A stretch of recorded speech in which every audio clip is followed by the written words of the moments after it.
This is pretty embarrassing, but I've had a 1988 Comanche for almost 4 years now, and I haven't done anything to it. I bought it from one of my friends, Christian, who's right here, about 4 years ago, like I said, for an unbelievable deal. I'm not gonna tell you how much I paid for it because it's gonna make you mad, but it needed a lot of work, unfortunately.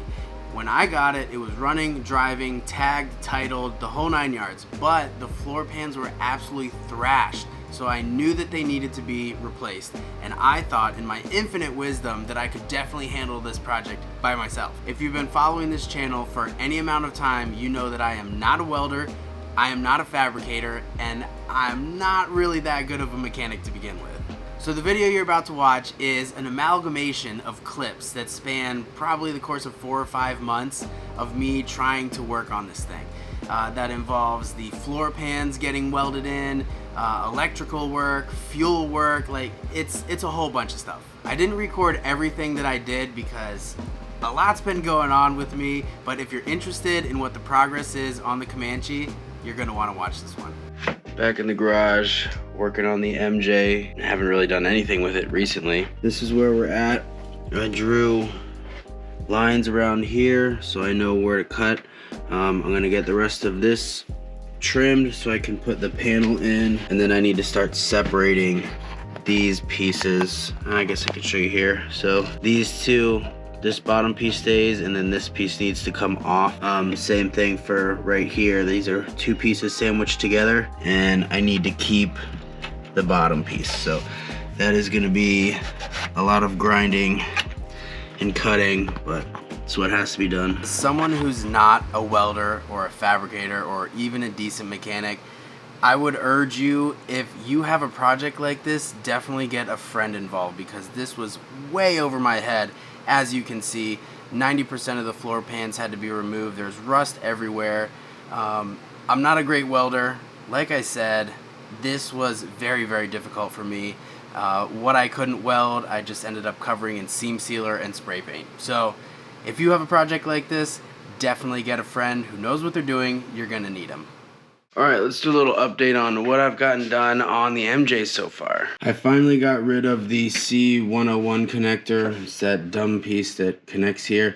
That legitimately took me about 4 hours because you can only do it one piece at a time, one wire at a time. So I had to cut one from both sides, solder it, heat shrink it, move it, go on to the next one. Painstaking. I'm not good at soldering, and it took forever, but it's done. And the main reason for doing that was, one, because I've heard a lot of people having issues with that connector, so I decided just to do it now.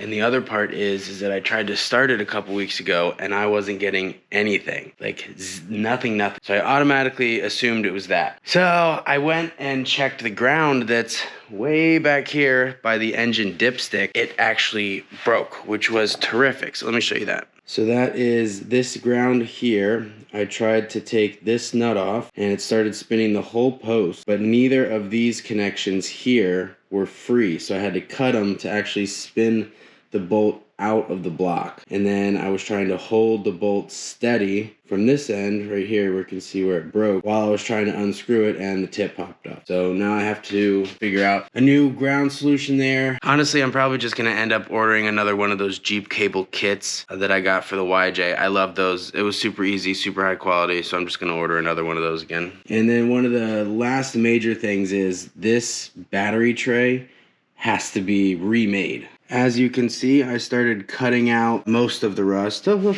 you see my flip-flops. But yeah, I have to build some sort of brace so this battery can sit back down in here. I'm not excited about that. And on to the update that you're actually waiting for, and that is the driver's side floor pan. So here we go. This is where I'm at for the driver's side floor pan. As you can see, I have it mostly all the way welded in. I have to make little pieces like for here. Probably just put seam sealer on that. But I need to make another patch, just like on the other side there was so much rot.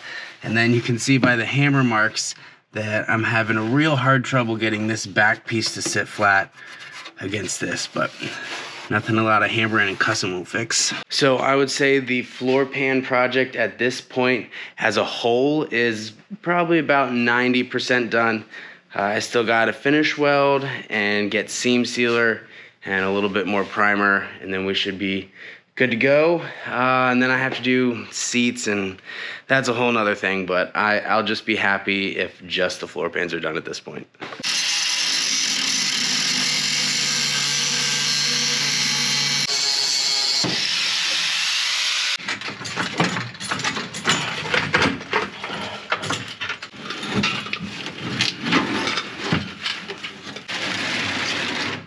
Little Comanche update. It is cold as shit in the garage. I have one heater. I have another one over on the other side trying to warm this up.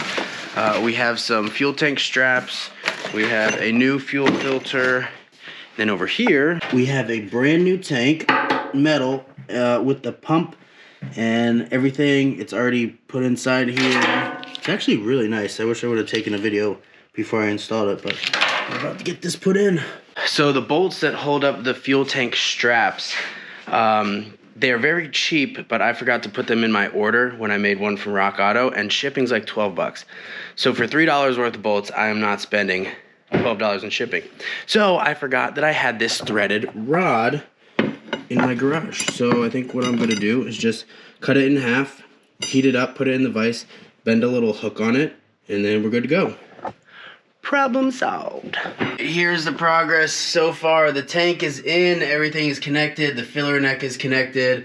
I am not gonna go into detail about how I made these hangers because they are trash and I'm gonna end up ordering the right ones, and frankly I'm embarrassed of what I did. So the next thing is we're gonna change this filter out because it's probably pretty gross, and then we're gonna try and fire this thing up. So, uh-oh.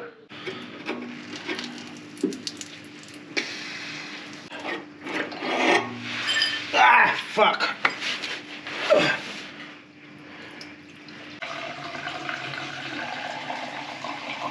Moment of truth. I would be lying to you if I said that I thought this was gonna work. Not very confident because something always goes wrong. But here we go. Still nothing, god damn it. All right, well, that obviously sucks.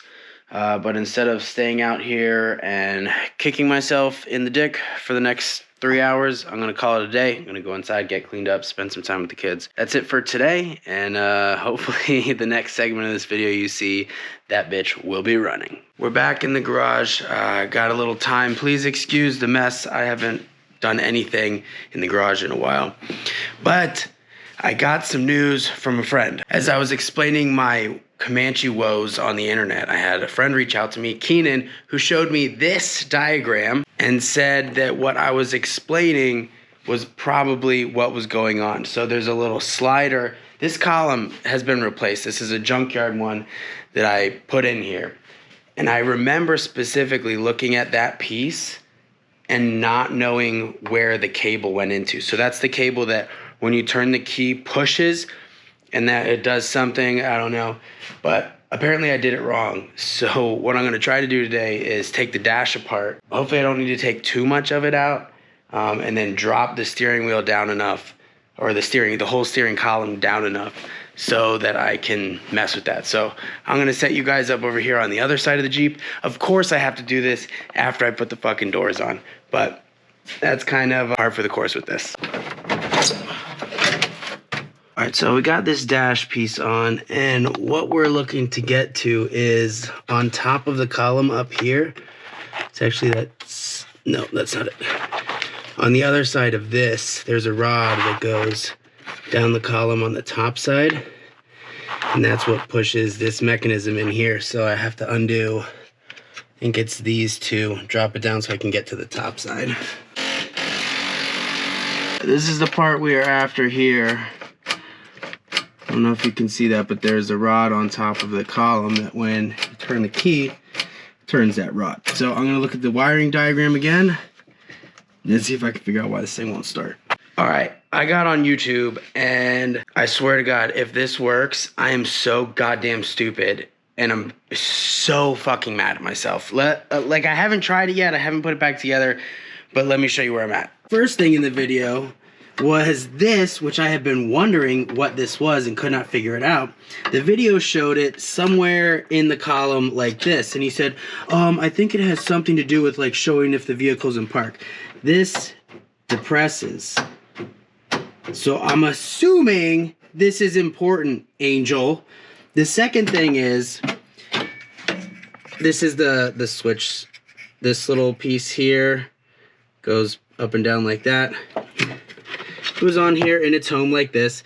I dropped the column down and I was like, weird, shouldn't something be plugged into this?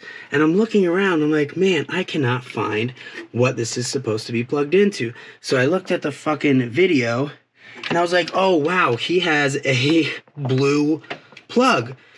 Maybe his is newer. I don't have one of those. Oh, but no, in my infinite wisdom, I had tucked this because I was doing the floor pans all the way fucking up here. So these plug into, I swear to God, if I put this back together exactly the way I found it, with it actually connected, I'm gonna be so fucking upset at myself.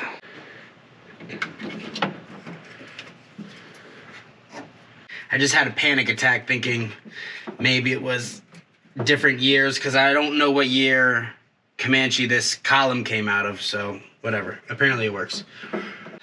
This is a good time to give you a reminder why I'm not showing you exactly what I'm doing, because A, I need to see what the fuck I'm doing, and that's kind of hard when there's a camera right here, and B, this is not a fucking tutorial because clearly I have no idea what the fuck I'm doing. Alright, everything appears to be plugged back in, so I'm gonna run this back up and fucking hope for the best, I guess.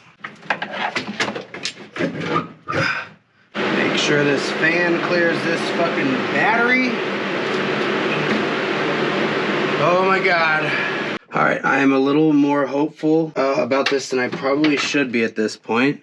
I'm assuming my foot needs to be on the brake. There's still like a bunch of shit under here that's not connected, and I don't know enough about these old motors to know if that's necessary or not, but oh boy.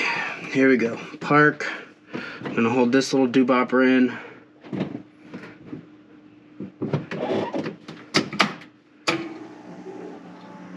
Fuel pump came on. That hasn't happened ever. Whew, I'm shitting. Okay. Motor didn't try and go.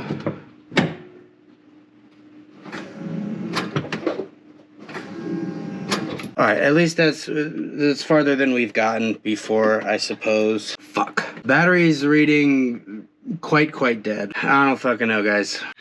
So I was just checking the motor to see if I could see any leaks or anything, and this is fresh leakage, and I don't know if you can see, but there are bubbles coming out of that, and that is going to the fuel rail. So I don't know if that's why it's not cranking over or what, but that is obviously a huge fucking problem. So I just hopped under there to check and see, you know, where the line connects and whatnot. It is what appears to be one piece from the fuel rail here all the way back until it connects to the soft line right before it goes to the tank. So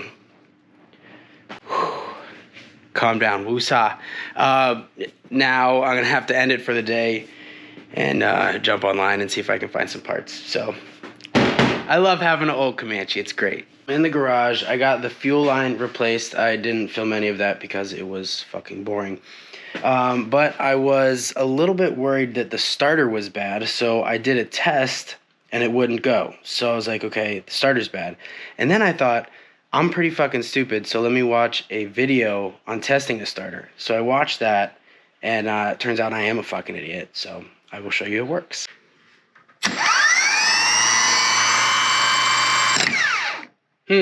Let this be a reminder, if you're not 100% sure what you're doing, and you thought you've done everything that you were supposed to do, maybe watch somebody else do it on YouTube, and then try it again.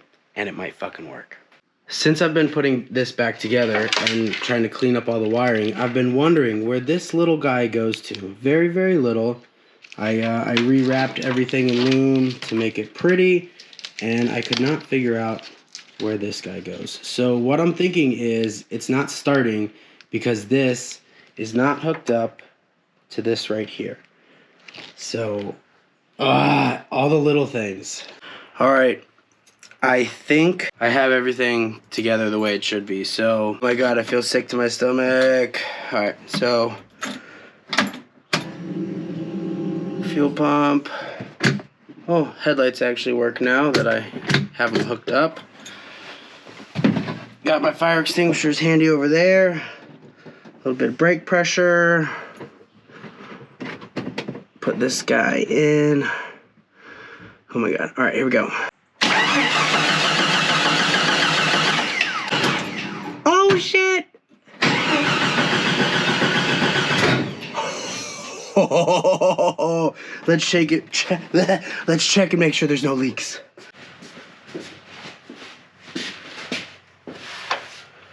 I don't see any leaks. Let's try it again. Oh my God, I could fucking throw up in my mouth right now. Oh shit!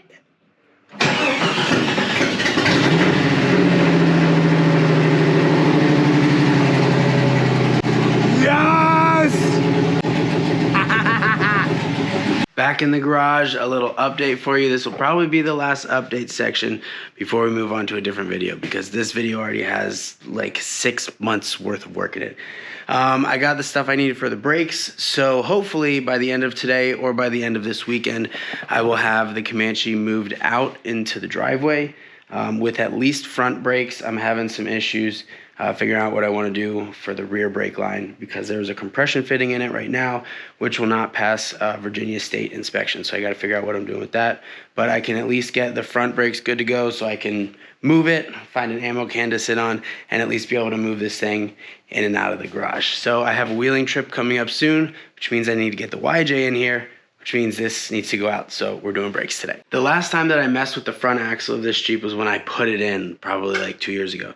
And I thought that it didn't have any banjo bolts in it. So I spent probably an hour and a half running around to different stores trying to find what I thought was the correct banjo bolt for these aftermarket stainless braided whatever brake lines.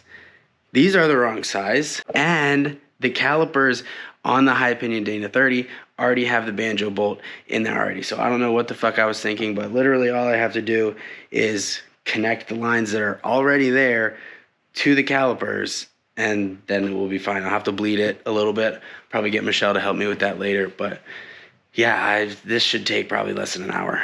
Now that I finally got back under there, I realized why I thought I was missing the banjo bolt. It's because I was actually missing 2 of the caliper bolts. So hopefully I have one of these or a couple of these in my bolt bin. We will find out, but yeah. I'm back from the bolt store. Hopefully one of these 2 packs will work. I also stopped back by Advanced and asked them if I could return this banjo bolt because it was open and it was fucking $10. And they said no, which is super fucking great. Let's get these caliper bolts in, and then we will go from there. I promise I did not leave you on a cliffhanger. Since that last clip was recorded, I have not touched the MJ other than moving it from the garage to the driveway because I had to work on the YJ and do a whole bunch of stuff. But it's not a cliffhanger, I promise. I haven't done anything else, and I've had this video sitting on my computer for so long now. I need to get it out. You guys have been asking what's going on with it, what I'm doing with it. Am I chopping it up? Am I doing a tube chassis? Am I doing 43s and stickies and lockers and all that shit? No, I'm not. It's exactly how you see it. Is exactly how it's staying. I'm going to do green-blue trails. I'm going to drive it to work. That's it. I promise. But I do want to say thank you for watching. And one more thing. The podcast is coming back. I promise you, both the regular podcast and the subscriber podcast. I'm still working out a few little things here and there, but it is coming back by the end of the year. I'm not going to promise you because I've done that before and it hasn't worked, but it is coming back at some point. I love you so much. Thank you for watching.